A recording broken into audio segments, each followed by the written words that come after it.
Hello नमस्कार good evening दोस्तों। कल के वीडियो में हमने कोशिका के विषय में सामान्य जानकारी प्राप्त कर ली थी, जिसके अंतर्गत हमने कोशिका की खोज वो किसके द्वारा की गई थी, मृत कोशिका की खोज वो किसके द्वारा की गई थी और जीवित कोशिका की खोज वो किसके द्वारा की गई थी। इसके अलावा हमने कोशिका सिद्धांत की हमने बात की थी। कोशिका सिद्धांत जिसका प्रतिपादन है वो किसके द्वारा किया गया था। तो इसको आप आसानी से समझ गए होंगे, क्योंकि कल के वीडियो में मैंने 2-3 बार इनको रिपीट किया था, जिससे कि आपको उसी वीडियो के अंतर्गत ही आपको अच्छे से याद हो जाए। तो कोशिका की खोज और मृत कोशिका की खोज से संबंधित अगर क्वेश्चन आए तो आपका आंसर हो जाएगा रॉबर्ट हुक। जीवित कोशिका के विषय में पूछे तो इसका आंसर हो जाएगा एंटोनी वॉन ल्यूवेनहॉक। और कोशिका सिद्धांत की बात करें तो कोशिका सिद्धांत का प्रतिपादन है वो मैथियास स्लीडन और थियोडर श्वान के द्वारा किया गया था। एक साइंटिस्ट के विषय में और पढ़ा था हमने, जिसे हम कहते हैं रुडोल्फ विर्चो, जो कि बहुत ही महत्वपूर्ण है। रुडोल्फ विर्चो ने यह बताया कि पूर्ववर्ती कोशिका से ही नई कोशिका का निर्माण होता है। इन सभी के विषय में हमने कल के वीडियो में डिटेल से बात की थी, और इनसे संबंधित जो इम्पोर्टेंट क्वेश्चंस बनते हैं उनकी भी हमने कल के वीडियो में बात कर ली थी, जो कि पीछे एग्जाम में पूछे गए क्वेश्चन है और आगे आने की संभावना भी है। आज इस वीडियो के अंतर्गत हम पादप कोशिका और जंतु कोशिका में मुख्य डिफरेंस क्या होता है, प्रोकैरियोटिक कोशिका और यूकैरियोटिक कोशिका है वो हम किसे कहते हैं, कोशिका भित्ति क्या होती है, किसमें पाई जाती है, इसकी आज इस वीडियो के अंतर्गत हम बात करेंगे। और इसके अलावा कोशिका के जो कंपोनेंट्स होते हैं, जो घटक होते हैं, कोशिका के जो कोशिकांग होते हैं, उनमें कौन सा दोहरी झिल्ली युक्त कोशिकांग है, कौन सा एकल कलाबद्ध कोशिकांग है, इन सभी की आज इस वीडियो के अंतर्गत हम डिटेल से बात करेंगे। और इनसे संबंधित जो इम्पोर्टेंट क्वेश्चंस बनेंगे वो भी आज इस वीडियो के अंतर्गत हम देखेंगे। यह वीडियो जितने भी कंपटीशन एग्जाम हैं जिसके सिलेबस में जनरल साइंस दे रखा है उन सभी के लिए बहुत ही महत्वपूर्ण है। तो आप इस वीडियो को शुरू से लेकर अंत तक ध्यानपूर्वक देखिए, जिससे कि आपको ये टॉपिक अच्छे से समझ में आ जाए। तो आइए शुरू करते हैं। कल हमने 15 क्वेश्चन कर लिए थे। आज इस वीडियो का हमारा पहला क्वेश्चन, और टोटल हम बात करें तो 16 नंबर का क्वेश्चन है। पादप कोशिका का बाह्य आवरण कहलाता है, यानी कि जो प्लांट सेल्स है उसमें सबसे बाहर की ओर जो आवरण होता है उसे हम क्या कहते हैं। ऑप्शन फर्स्ट है कोशिका झिल्ली, सेकंड है कोशिका भित्ति, थर्ड है केंद्रक झिल्ली और फोर्थ है टोनोप्लास्ट। तो यहाँ पर राइट आंसर ऑप्शन सेकंड हो जाएगा, कोशिका भित्ति यानी कि सेल वॉल। पादप कोशिका का सबसे जो बाहरी आवरण है उसे सेल वॉल या कोशिका भित्ति कहते हैं, और इसकी खोज है वो रॉबर्ट हुक के द्वारा की गई थी। रॉबर्ट हुक के द्वारा इसकी खोज की गई थी, और यह केवल पादप कोशिका में पाया जाता है, ये भी आपको ध्यान में रखना है। पादप कोशिका में ही पाया जाता है, जंतु कोशिका में एब्सेंट होता है। और सामान्यतः इस प्रकार से भी क्वेश्चन कई बार पूछ लिया जाता है कि जंतु कोशिका में सबसे बाहरी आवरण क्या कहलाता है, तो वहाँ पर कोशिका झिल्ली या प्लाज्मा मेम्ब्रेन हो जाएगा। और केंद्रक के चारों ओर जो झिल्ली पाई जाती है उसे न्यूक्लियर मेम्ब्रेन या केंद्रक झिल्ली कहते हैं, और जो रिक्तिका की झिल्ली होती है उसे टोनोप्लास्ट कहा जाता है, रिक्तिका या जो वैक्यूल्स होती है। Question number 17। नेक्स्ट क्वेश्चन है, निम्न में से पादप कोशिका में नहीं पाया जाता। वेरी वेरी इंपॉर्टेंट क्वेश्चन है ये। इनमें से कौन सा है जो पादप कोशिका में एब्सेंट होता है। ऑप्शन फर्स्ट है तारकाय, सेकंड है कोशिका भित्ति, थर्ड है केंद्रक झिल्ली और फोर्थ है टोनोप्लास्ट। देखो वैक्यूल है, उसके चारों ओर जो झिल्ली पाई जाती है उसे हम टोनोप्लास्ट कहते हैं। ये तो प्लांट सेल्स में पाई जाती है, केंद्रक झिल्ली भी पाई जाती है, कोशिका भित्ति भी पाई जाती है, लेकिन जो तारकाय होता है ये केवल जंतु कोशिका में पाया जाता है। तारकाय केवल जंतु कोशिका में पाया जाता है, और इसका सबसे महत्वपूर्ण कार्य होता है जब कोशिका विभाजित होती है तो उसमें तर्कु तंतुओं का निर्माण है वो तारकाय के द्वारा किया जाता है। तो इस प्रकार से भी बहुत बार क्वेश्चन पूछा गया है, तो ये बहुत ही महत्वपूर्ण क्वेश्चन है। नेक्स्ट है क्वेश्चन नंबर 18। जीवद्रव्य में सबसे अधिक पाया जाता है, यानी कि जो प्रोटोप्लाज्म है उसमें सबसे अधिक कौन सा पदार्थ पाया जाता है। ऑप्शन फर्स्ट है जल, सेकंड है प्रोटीन, थर्ड है कार्बोहाइड्रेट और फोर्थ है वसा। तो ये सभी पाए जाते हैं जीवद्रव्यों में, लेकिन सबसे जो महत्वपूर्ण है, जो सबसे अधिक पाया जाता है वो होता है जल, यानी कि लगभग 70 से 80% है वो वाटर जीवद्रव्यों में पाया जाता है। नेक्स्ट क्वेश्चन है क्वेश्चन नंबर 19। प्रोकैरियोटिक कोशिका में उपस्थित होता है, यानी कि जो प्रोकैरियोटिक कोशिका है जिसे हम हिंदी में असीम केंद्रीय सेल्स भी कहते हैं, असीम केंद्रीय सेल्स भी कहा जाता है, तो इनमें कौन सा है जो उपस्थित होता है? ऑप्शन फर्स्ट है विकसित केंद्रक, सेकंड है माइटोकॉन्ड्रिया, थर्ड है राइबोसोम और फोर्थ है लाइसोसोम। देखो यहाँ पर इन ऑप्शंस की बात करें तो इनमें जो ऑप्शन थर्ड हो जाएगा ये इसका आंसर हो जाएगा, क्योंकि 70S राइबोसोम है वो पाया जाता है प्रोकैरियोटिक कोशिका में, जबकि यूकैरियोटिक कोशिका में 80S राइबोसोम पाया जाता है। इसके अलावा राइबोसोम कहाँ कहाँ पाया जाता है वो भी मैं आपको यहाँ पर बता देता हूँ। तो जो हरित लवक होता है, हरित लवक में 70S राइबोसोम पाया जाता है, माइटोकॉन्ड्रिया में 70S राइबोसोम पाया जाता है, और इसके अलावा केंद्रक में भी क्या होता है, राइबोसोम पाया जाता है। और राइबोसोम का जो मुख्य कार्य होता है वो प्रोटीन का संश्लेषण करना होता है। विकसित केंद्रक की बात करें तो ये यूकैरियोटिक कोशिका में पाया जाता है, माइटोकॉन्ड्रिया है ये भी यूकैरियोटिक कोशिका में पाई जाती है, और लाइसोसोम है ये भी यूकैरियोटिक कोशिका में पाया जाता है। तो यहाँ पर हम बात करें तो प्रोकैरियोटिक कोशिका में यहाँ पर केवल राइबोसोम है वो प्रोकैरियोटिक कोशिका में पाया जाता है। अब यहाँ पर हम बात कर लेते हैं कि जो कोशिका है इसमें कोशिकांग है वो किस प्रकार से व्यवस्थित होते हैं, कौन सा कोशिकांग है जो दोहरी झिल्ली युक्त होता है, कौन सा कोशिकांग है जो एकल कला मेम्ब्रेन होता है। ये कोशिका की संरचना जिसमें सबसे बाहर की ओर आप देख सकते हैं सेल वॉल यानी कोशिका भित्ति, और इसके अंदर की ओर जो लेयर होती है ये वाली यहाँ पर आप देख सकते हैं, ये है प्लाज्मा मेम्ब्रेन यानी कि कोशिका झिल्ली।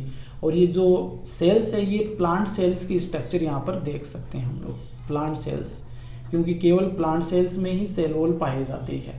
और यहाँ पर आप देखो छोटे छोटे छिद्र से नजर आ रहे हैं आपको, रेड कलर में बना देता हूँ मैं इन्हें,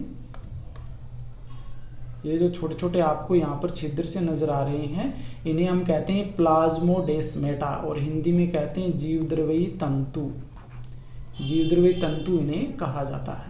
इसके अंदर हम बात करें, देखो यहाँ पर ये बहुत सारा जो मटेरियल नजर आ रहा है पूरा, इसे हम साइटोप्लाज्म कहते हैं, और इसमें ये जो बड़ा सा आपको दिखाई दे रहा है ये होता है केंद्रक। प्लांट सेल्स है, सॉरी ये केंद्रक नहीं, यहाँ पर ये रिक्तिका है, क्योंकि प्लांट सेल्स में जो केंद्रक होता है वो एक साइड में पाया जाता है, जबकि यहाँ पर जो मध्य में है वो जंतु कोशिका में पाया जाता है, लेकिन ये प्लांट सेल्स है इस कारण से ये रिक्तिका है, ये मध्य में पाई जाती है, और साइड में आपको ये वाली जो संरचना देख रहे हैं ये होता है केंद्रक। और ये जो ग्रीन ग्रीन आपको नजर आ रहे हैं ये होता है हरित लवक। देखो यहाँ पर आप देख सकते हैं माइटोकॉन्ड्रिया, ये वाली जो संरचना है ये होती है माइटोकॉन्ड्रिया। क्लोरोप्लास्ट जो ग्रीन ग्रीन नजर आ रहे हैं ये क्लोरोप्लास्ट हो जाएंगे। एंडोप्लाज्मिक रेटिकुलम, ये वाली जो संरचना है ये एंडोप्लाज्मिक रेटिकुलम, ये इस प्रकार से होती है, जैसे मान लीजिए यहाँ पर ये केंद्रक होता है, ये केंद्रक हो गया, और केंद्रक डबल मेम्ब्रेन होता तो इसके बाहर इस प्रकार से व्यवस्थित होती हैं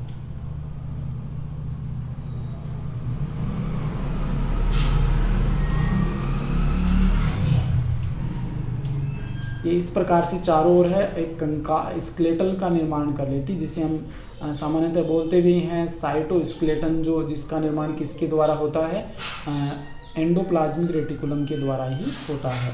माइटोकॉन्ड्रिया माइक्रोट्यूबल्स हो गया, जो छोटे छोटे यहाँ पर आपको छिद्र से नजर आ रही है माइक्रोट्यूबल्स हैं। गोल्जी बॉडी, तो यहाँ पर हम बात करें तो ये वाली जो संरचना ये गोल्जी बॉडी होती है। लाइसोसोम, ये जो छोटे छोटे आपको ग्रीन ग्रीन नजर आ रहे हैं ये होती हैं लाइसोसोम। राइबोसोम, ये जो स्मॉल स्मॉल जगह जगह पर आपको बहुत सारे इकट्ठे हुए दिखाई दे रही है राइबोसोम हो जाएंगे।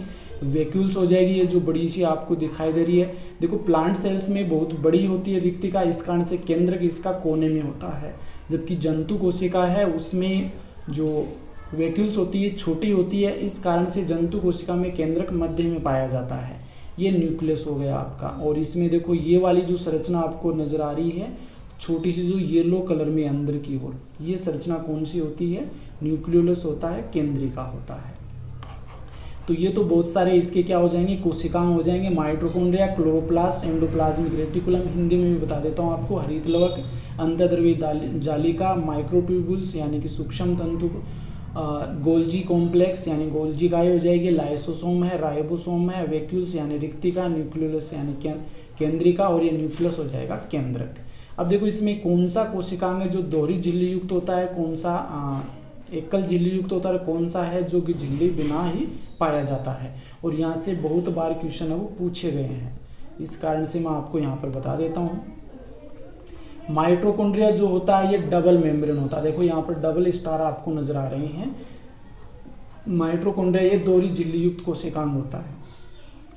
राइबोसोम के चारों ओर कोई भी झिल्ली नहीं पाई जाती है, और इससे संबंधित क्वेश्चन है वो फर्स्ट ग्रेड में भी पूछा जा चुका है और रेलवे के एग्जाम में भी पूछा जा चुका है कि निम्न में से कौन सा कोशिकांग है जिसके चारों ओर झिल्ली नहीं पाई जाती, तो कौन सा हो जाएगा, राइबोसोम। इसके चारों ओर झिल्ली नहीं पाई जाती है।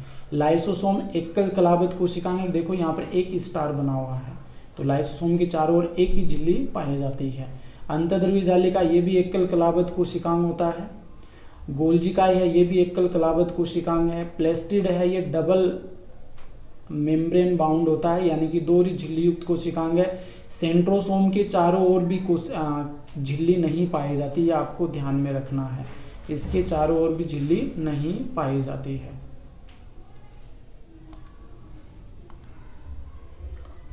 रसदानी जिसे हम वैक्यूल्स कहते हैं, इसके चारों ओर एकल झिल्ली पाई जाती है जिसे टोनोप्लास्ट कहते हैं, और केंद्र के चारों ओर भी डबल मेम्ब्रेन पाई जाती है। तो यहाँ पर आपको जो डबल स्टार नजर आ रहे हैं, डबल स्टार का मतलब है कि इनमें चारों ओर डबल मेम्ब्रेन पाई जाती है। एक तो माइटोकॉन्ड्रिया और एक हो जाएगा यहाँ पर हरित लवक या प्लेस्टिड जिसे हम कहते हैं, केंद्रक। इन तीनों के चारों ओर दोहरी झिल्ली पाई जाती है। एकल झिल्ली वालों की बात करें तो लाइसोसोम, अंतर्द्रव्य जालिका, गोल्जिकाय, रसदानी यानी कि वैक्यूल्स, इनके चारों ओर एकल कलाबद्ध कोशिकांग होते हैं, ये एकल झिल्ली पाई जाती है। जबकि यहाँ पर दो कोशिकांग हमने देखे, एक तो राइबोसोम और एक है सेंट्रोसोम। बहुत ही महत्वपूर्ण है ये, क्योंकि इनसे संबंधित क्वेश्चन ज़्यादातर पूछे जाते हैं। तो इन दोनों को आपके ध्यान में रखना है कि इन दोनों के चारों ओर ही क्या नहीं पाई जाती है, झिल्ली नहीं पाई जाती है।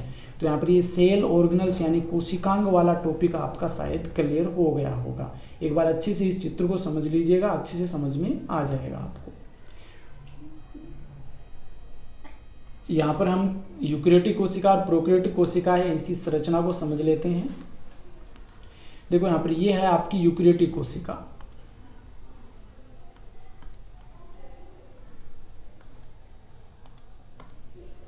तो इसमें आप देखो ये वाला जो आपको संरचना नजर आ रही है, ये क्या हो गया, इसका डीएनए हो गया, जो कि नगन रूप में पाया जाता है। इसी कारण हम प्रोकैरियोटिक के अंदर हम बात करें तो प्रो का मतलब होता है आदिम, प्रो का मतलब आदिम होता है, और कैरियन का मतलब होता है केंद्रक। यानी कि जिनमें आदिम प्रकार का केंद्रक पाया जाता है उसे हम कहते हैं प्रोकैरियोटिक कोशिका। और इस प्रकार के केंद्रक को बहुत सारे नाम दिए जाते हैं, और इससे संबंधित क्वेश्चन भी बहुत बार पूछा गया है। केंद्रकाभ भी इसे कहा जाता है, न्यूक्लियन भी इसे कहा जाता है, और जीनोफोर भी इसे कहा जाता है। ये तीनों ही नाम आपको ध्यान में रखने हैं कि जो प्रोकैरियोटिक कोशिका है जिसमें जो केंद्रक पाया जाता है वो नगन डीएनए युक्त होता है, और इसे हम केंद्रकाभ, न्यूक्लियन या जीनोफोर कहा जाता है। इसके अलावा एक एक्स्ट्रा यहाँ पर आपको डीएनए नजर आ रहा है जो कि कुंडलित डीएनए होता है, यानी कि एक गोलाकार वर्ताकार डीएनए होता है, इसे हम प्लाज्मिड कहते हैं। ये केवल बैक्टीरिया की जो सेल्स होती है उसमें पाया जाता है, ये जीवाणु की कोशिका है। इसके चारों ओर सेल वॉल पाई जाती है, प्लाज्मा मेम्ब्रेन भी होती है, लेकिन इसमें झिल्ली युक्त कोशिकांग जो अभी हमने पीछे पढ़े हैं वे झिल्ली युक्त कोशिकांगों का इनमें अभाव होता है। माइटोकॉन्ड्रिया जो झिल्ली युक्त कोशिकांग है उसके स्थान पर इसमें बहुत सारे जो प्लाज्मा झिल्ली है उसमें कुछ उभार या ग्रत पाए जाते हैं जिसे हम मीजोसोम्स कहते हैं, मीजोसोम्स कहते हैं। और ये जो प्रोकैरियोटिक कोशिका है इसमें श्वसन का कार्य वो इसी के द्वारा किया जाता है, क्योंकि श्वसन से संबंधित एंजाइम इसी मीजोसोम में पाए जाते हैं। तो प्रोकैरियोटिक कोशिका में अभी आगे हम डिफरेंस और भी देखेंगे, तो एक बार इस स्ट्रक्चर के द्वारा हम समझ लेते हैं कि प्रो का मतलब होता है आदिम, कैरियन का मतलब केंद्रक। जिनमें आदिम प्रकार का केंद्रक पाया जाता है उसे प्रोकैरियोटिक सेल्स कहते हैं, और इसमें पाया जाने वाला केंद्रक जो होता है नगन डीएनए युक्त होता है। जिसे हम केंद्र का न्यूक्लियन या जीनोफोर कहा जाता है। यहाँ से क्वेश्चन बहुत बार पूछा गया है।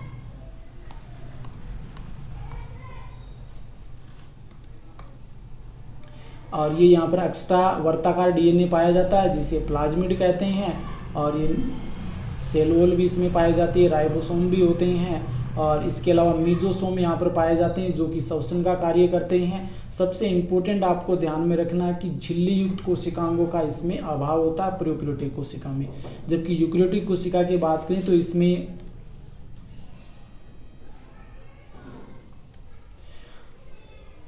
ये जो बाहर की ओर आप देख रहे हैं सेल वॉल इसमें पाई जाती है, कोशिका झिल्ली भी इसमें पाई जाती है।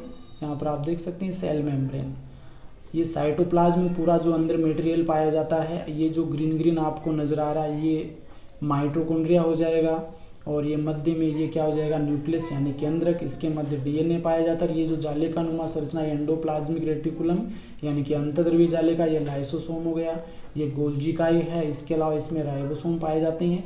राइबोसोम में क्या डिफरेंस होता है वो यहीं पे मैं आपको बता देता हूँ, यानी कि इसमें 70S राइबोसोम होता है, जबकि प्रोकैरियोटिक कोशिका में 80S राइबोसोम पाया जाता है। इसके अलावा माइटोकॉन्ड्रिया में भी राइबोसोम होता है जो कि 70S होता है, और प्लांट सेल्स में जो हरित लवक होता है उसमें भी 70S राइबोसोम पाया जाता है। ये भी आपको ध्यान में रखना है। तो शायद आपको ये स्ट्रक्चर अच्छे से समझ में आ गई होगी। अब एक बार हम सेल्स को डिवाइड करके अच्छे से समझ लेते हैं। जो कोशिका है यानी कि सेल्स है, इसको हम दो भागों में बांटते हैं, एक तो प्रोकैरियोटिक कोशिका और एक यूकेरियोटिक कोशिका। प्रोकैरियोटिक कोशिका जो कि आदिम प्रकार की सेल्स होती है, यूकेरियोटिक कोशिका यानी कि जो विकसित प्रकार की सेल्स होती है, जिसकी अभी हमने बात की है। प्रोकैरियोटिक कोशिका के अंदर बैक्टीरिया की कोशिका इसके अंतर्गत आती है, ब्लू ग्रीन एल्गी है, माइकोप्लाज्मा है, ये प्रोकैरियोटिक कोशिका के अंतर्गत आते हैं। ये आपको ध्यान में रखना है क्योंकि बहुत बार है वो इस प्रकार से क्वेश्चन पूछ लिया जाता है कि निम्न में से कौन सी प्रोकैरियोटिक कोशिका का उदाहरण है, जिसमें एक नाम तो इसमें से दे देगा और 3 नाम आपकी यूकेरियोटिक कोशिका से मिल जाएंगे। तो वहाँ पर आपको अगर ये तीनों ही एग्जाम्पल ध्यान में है तो अच्छे से कर पाओगे। तो प्रोकैरियोटिक कोशिका के तीनों एग्जाम्पल आपको ध्यान में रखने हैं, जीवाणु, ब्लू ग्रीन एल्गी यानी कि नील हरित शैवाल और माइकोप्लाज्मा।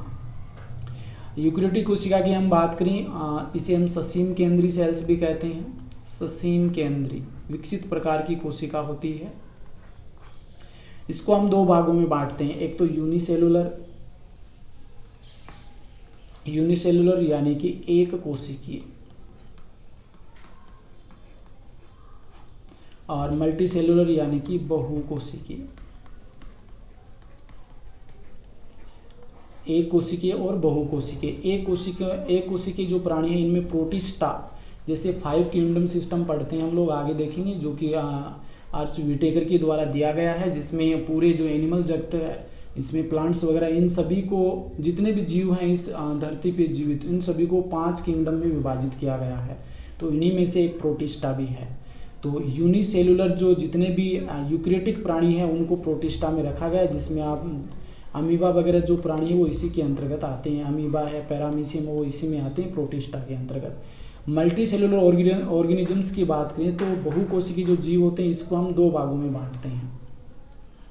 एक तो होता है विद सेल वॉल यानी कि जिनमें कोशिका भित्ति पाई जाती हो, जिनमें कोशिका भित्ति क्या हो, प्रेजेंट हो, एक तो ये हो जाएगा। और जिनमें कोशिका भित्ति नहीं पाई जाती हो, तो जिनमें कोशिका भित्ति पाई जाती है इनको भी दो भागों में बांटते हैं। एक तो परफॉर्म फोटोसिंथेसिस यानी कि जो प्रकाश संश्लेषण की क्रिया करते हैं, जो प्रकाश संश्लेषण की क्रिया करते हैं जिनमें प्लांट्स को शामिल किया गया है, और जो प्रकाश संश्लेषण की क्रिया नहीं करते हैं उसमें फंजाई यानी कि कवकों को शामिल किया गया है। ये विषमपोषी होते हैं, ये स्वयंपोषी होते हैं, खुद अपना भोजन बनाते हैं। और विदाउट सेल वॉल यानी कि जिनमें कोशिका भित्ति नहीं पाई जाती उनमें सभी एनिमल्स को शामिल किया गया है। एक बार मैं फिर से आपको यूकेरियोटिक सेल्स का जो डिवाइडेशन है जो बता देता हूँ मैं, यानी कि यूकेरियोटिक कोशिका को दो भागों में बांटते हैं, एक तो यूनिसेलुलर और एक मल्टीसेलुलर। यूनिसेलुलर यानी कि एक कोशिका जिसमें प्रोटिस्टा जगत को रखा गया, जिसमें अमीबा, पैरामीशियम वगैरह इसके अंतर्गत शामिल किए गए हैं। बहुकोशिकीय जो होते हैं जिनमें मल्टीसेलुलर, इसमें इसको भी दो भागों में बांटते हैं हम लोग। एक तो विद सेल वॉल जिनमें कोशिका भित्ति पाई जाती हो, और एक विदाउट सेल वॉल जिनमें कोशिका भित्ति नहीं पाई जाती हो। तो कोशिका भित्ति जिनमें नहीं पाई जाती उनमें तो एनिमल्स को रख दिया गया, और जिनमें कोशिका भित्ति पाई जाती है इनको हम दो भागों में बांटते हैं। एक तो परफॉर्म फोटोसिंथेसिस यानी कि जो प्रकाश संश्लेषण की क्रिया करते हैं वो सभी क्या होते हैं, प्लांट्स के अंतर्गत आ जाते हैं, जिनमें हरित लवक पाया जाता है। और हरित लवक क्या करता है, प्रकाश की उपस्थिति में भोजन का स्वयं निर्माण करते हैं। तो ये प्लांट्स के अंतर्गत आ गए। जो फोटोसिंथेसिस का कार्य करते हैं वो प्लांट्स हो गए। जिनमें फोटोसिंथेसिस नहीं होता, प्रकाश संश्लेषण नहीं होता, वे फंजाई यानी कि कवक हो गए। तो इस प्रकार से हम 5 किंगडम सिस्टम जब पढ़ेंगे तो इन्हें और अच्छे से क्लियर हो जाएगा। तो यहाँ पर आपको अच्छे से सेल्स का जो डिवाइडेशन है, किस प्रकार से इसको क्रमिक रूप से समझाया गया, ये अच्छे से समझ में आ गया होगा। नेक्स्ट हम बात करते हैं पादप कोशिका और जंतु कोशिका में मुख्य डिफरेंस क्या होता है, और यहाँ से भी बहुत बार क्वेश्चन पूछा जाता है। तो सबसे पहले एनिमल सेल्स है, यहाँ पर प्लांट सेल्स है, और यहाँ पर जो कैरेक्टर्स हैं उनकी हम बात कर लेते हैं। तो पहला यहाँ पर है सेल वॉल यानी कि कोशिका भित्ति। तो एनिमल सेल्स में कोशिका भित्ति नहीं पाई जाती है, जबकि प्लांट सेल्स जो है पादप कोशिका उसमें सेल वॉल कोशिका भित्ति पाई जाती है।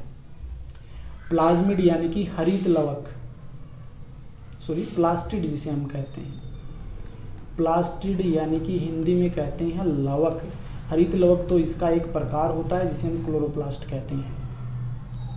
लवक जो होते हैं ये एनिमल कोशिका में नहीं पाए जाते हैं, जंतु कोशिका में नहीं पाए जाते हैं, जबकि पादप कोशिका में पाए जाते हैं।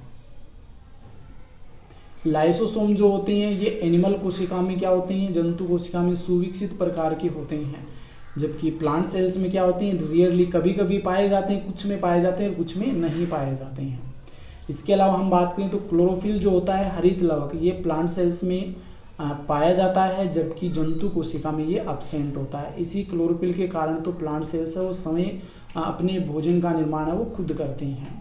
वैक्यूल्स जो होती हैं ये जंतु कोशिका में या तो छोटी होती है, स्मॉल होती है, या फिर एब्सेंट होती है, नहीं पाई जाती है, या तो बिल्कुल ही नहीं पाई जाती, या होती है तो बहुत ही छोटी होती है। जबकि प्लांट सेल्स में बड़ी होती है, लार्ज होती है। इसी कारण से प्लांट सेल्स में जो केंद्रक होता है वो एक साइड में कोने में पाया जाता है।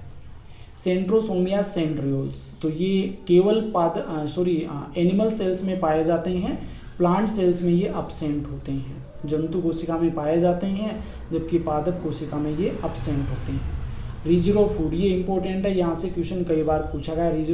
रिजर्व फूड यानी कि संचित भोजन क्या होता है इनका, संचित भोजन। तो जंतु कोशिका में संचित भोजन जो होता है वो ग्लाइकोजन के रूप में होता है, ग्लाइकोजन, जबकि प्लांट सेल्स में संचित भोजन है वो स्टार्च के रूप में होता है। तो ये कुछ मुख्य डिफरेंस है पादप और जंतु कोशिका में जो आपको ध्यान में रखने हैं। आगे हम इन्हीं से संबंधित इंपॉर्टेंट जो क्वेश्चन बनते हैं उनकी भी हम बात करेंगे, तो उस समय आपको और अच्छे से क्लियर हो जाएंगे। अब यहाँ पर हम समझ लेते हैं कि पादप कोशिका प्रोकैरियोटिक कोशिका और जंतु जो यूकैरियोटिक कोशिका, इनमें मुख्य क्या डिफरेंस होता है।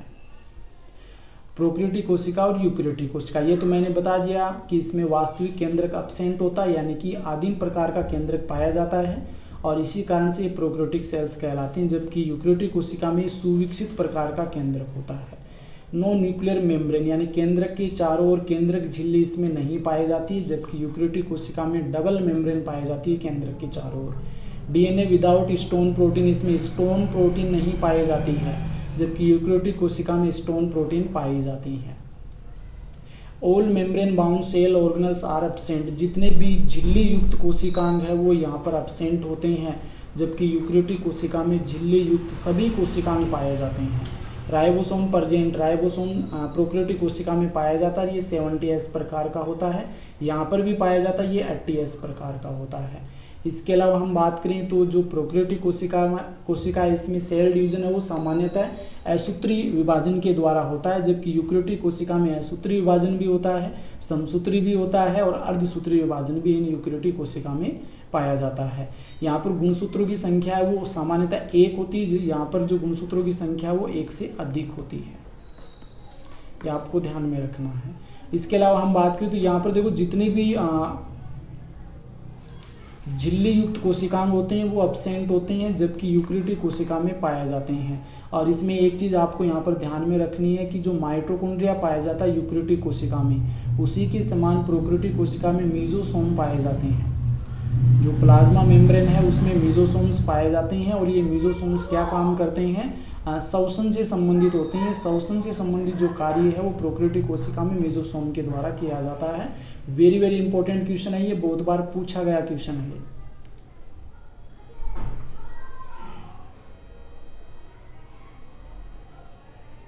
अब हम बात कर लेते हैं क्वेश्चंस की, जो इंपॉर्टेंट यहाँ पर क्वेश्चन बनते हैं उनकी। सभी पादप कोशिकाओं में कोशिका भित्ति पाई जाती है एक को छोड़कर। वेरी वेरी इंपॉर्टेंट क्वेश्चन है ये। सभी पादप कोशिकाओं में कोशिका भित्ति पाई जाती है, सभी में पाई जाती है, इनमें से एक ऐसा है जिसमें कोशिका भित्ति नहीं पाई जाती है। ऑप्शन फर्स्ट है जीवाणु। जीवाणु में तो कोशिका भित्ति पाई जाती है। नील हरित सवाल, इसमें भी कोशिका भित्ति पाई जाती है। सभी तो यहाँ पर होगा नहीं, क्योंकि माइकोप्लाज्मा जो होता है इसमें कोशिका भित्ति नहीं पाई जाती है, इसे हम PPLO भी कहते हैं।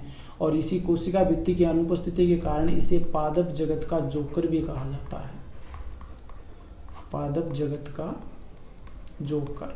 जिस प्रकार से आपने देखा होगा रंगमंच पर जोकर जो होता है बार बार में अपनी जो रूप है वो चेंज कर करके आता है, उसी प्रकार जो माइकोप्लाज्मा है ये भी क्या करता है, अपना आकार है वो परिवर्तित करता रहता है। तो यहाँ पर राइट आंसर ऑप्शन सी हो जाएगा, माइकोप्लाज्मा। नेक्स्ट क्वेश्चन है, निम्न में से किसमें आनुवांशिक पदार्थ नगन होता है? निम्न में से किसमें आनुवांशिक पदार्थ नगन होता है? ऑप्शन फर्स्ट है जीवाणु कोशिका, सेकंड है पादप कोशिका, थर्ड है जंतु कोशिका और फोर्थ है सभी। तो यहाँ पर हमने अभी पढ़ा कि पादप और जंतु कोशिकाएं इनमें तो यूकेरियोटिक प्रकार की सेल्स पाई जाती है, जबकि जीवाणु कोशिका है जो कि एक प्रकार की क्या है, प्रोकैरियोटिक कोशिका है। और प्रोकैरियोटिक कोशिका में जो आनुवांशिक पदार्थ जो DNA होता है वो क्या होता है, नगन होता है। और यहाँ पर इसी कारण से आपका राइट आंसर ऑप्शन फर्स्ट हो जाएगा, जीवाणु कोशिका, जिसमें आनुवांशिक पदार्थ नगन होता है। इसमें स्टोन प्रोटीन एब्सेंट होती है और केंद्रक के चारों ओर केंद्रक झिल्ली नहीं पाई जाती है। नेक्स्ट क्वेश्चन है, निम्न में से यूकेरियोटिक कोशिका का उदाहरण है। यूकेरियोटिक कोशिका का निम्न में से उदाहरण कौन सा है? ऑप्शन फर्स्ट है जीवाणु कोशिका, सेकंड है माइकोप्लाज्मा, थर्ड है नील हरित सवाल और फोर्थ है अमीबा। तो यहाँ पर देखो जीवाणु कोशिका, माइकोप्लाज्मा और नील हरित सवाल तीनों में ही प्रोकैरियोटिक कोशिका पाई जाती है, लेकिन अमीबा जो है ये प्रोटिस्टा संघ का प्राणी है और ये एक कोशिकीय यूकेरियोटिक प्राणी है। एक कोशिकीय यूकेरियोटिक प्राणी है। तो यहाँ पर राइट आंसर ऑप्शन फोर्थ हो जाएगा। नेक्स्ट क्वेश्चन है क्वेश्चन नंबर 23, केवल पादप कोशिका में पाए जाते हैं, जंतु कोशिका में नहीं पाए जाते हैं। तो नीचे कुछ ऑप्शंस दे रखे हैं, इनमें से केवल ये पादप कोशिका में एब्सेंट होते हैं, जंतु कोशिका में नहीं पाए जाते। तो ऐसे कौन से हैं? ऑप्शन फर्स्ट है कोशिका भित्ति यानी कि सेल वॉल, नेक्स्ट है हरित लवक यानी कि क्लोरोप्लास्ट,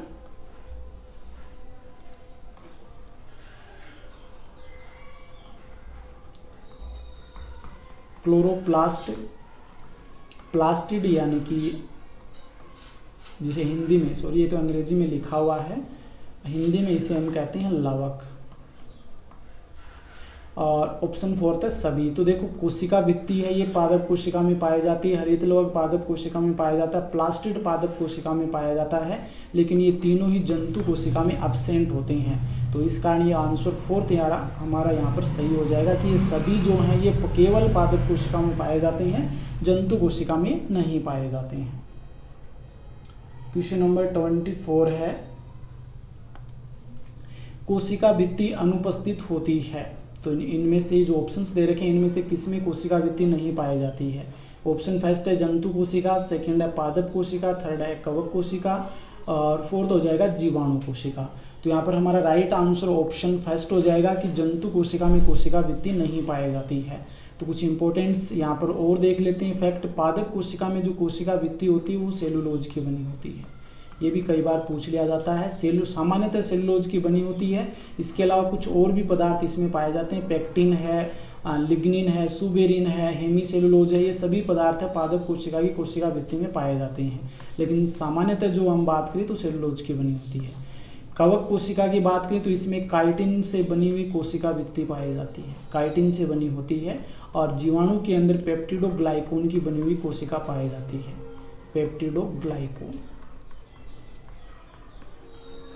पेप्टिडोग्लाइकोन नामक पदार्थ की बनी हुई कोशिका भित्ति है वो जीवाणु कोशिका की होती है। नेक्स्ट है क्वेश्चन नंबर 25। कोशिका भित्ति को सबसे पहले किसने देखा? तो ये हमने शुरुआत में ही बात के लिए कोशिका भित्ति को सबसे पहले रॉबर्ट हुक के द्वारा देखा गया था 1665 ईस्वी में। कोरक कोशिका के अंदर सबसे पहले सेल वॉल को इन्होंने देखा था और इसी कारण से इन्हें साइटोलॉजी यानी कि कोशिका विज्ञान का जनक भी कहा जाता है। रॉबर्ट कोच की बात करें तो ये हमारे जो प्रतिरक्षा तंत्र है उससे संबंधित है, प्रतिरक्षा तंत्र से संबंधित है। रॉबर्ट ब्राउन, इन्होंने केंद्रक की खोज की थी, कल की वीडियो में हमने बात की थी इनकी।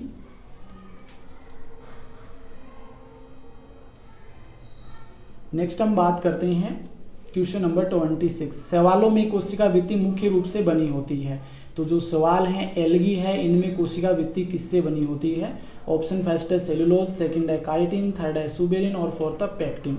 तो यहाँ पर ऑप्शन फर्स्ट ही हो जाएगा क्योंकि सवाल जो होते हैं सामान्यतः सवालों की जो कोशिका भित्ति है वो सेलुलोज की बनी होती है। इसके अलावा इसमें सुबेरिन भी कई पादपों में मिलता है, पेक्टिन भी मिलता है, हेमिसेलुलोज भी मिलता है, जबकि जो काइटिन होता है ये कवक की जो कोशिका भित्ति है उसमें पाया जाता है।